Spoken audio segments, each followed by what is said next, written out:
Once you have built and designed your perfect Heyflow, it's time to share it with the world. One of the most popular ways to do this is by embedding your Heyflow into your website. In this video, we'll show you how to embed your Heyflow with Squarespace. My name is Franzi and welcome to Heyflow.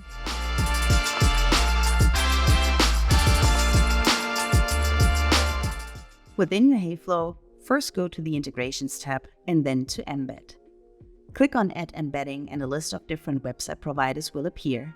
Here you need to select Squarespace. When it comes to embedding, you have two options. You can either embed your Heyflow as an inline element, meaning it will appear as a block in your website. Or you can add it as a pop-up. That means that it will be centered in front of your page. Once you decided which option you want to go for, you'll need to add your domain and then adjust some more settings as needed. Pass and URL parameters is synchronized with your flow settings and enabled by default. If you would like to disable this option, you can do so in your flow settings. If everything looks good, click on Add Inline.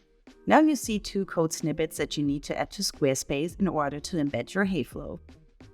Let's copy the head section code and switch over to Squarespace. In the left navigation bar, go to Pages. Hover over the page you would like to embed your Heyflow in and click on the gear icon to open the settings.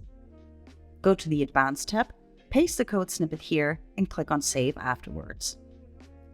Then go back to your Heyflow, copy the second code snippet and return to Squarespace. Select the page you want to add your Heyflow to and click on Edit. Add a new section to your page and then click on Add Block. Here you'll need to select the code option. Replace the example text with your code snippet and adjust the size of the block if needed. Congratulations! You successfully embedded your Heyflow into your Squarespace website. If you would like to make any changes to your inline element or pop-up later on, just switch to the Config tab and don't forget to replace the code snippets in Squarespace. For more information on this topic, go to our Help Center or check our other tutorial videos. Happy building and have a great day!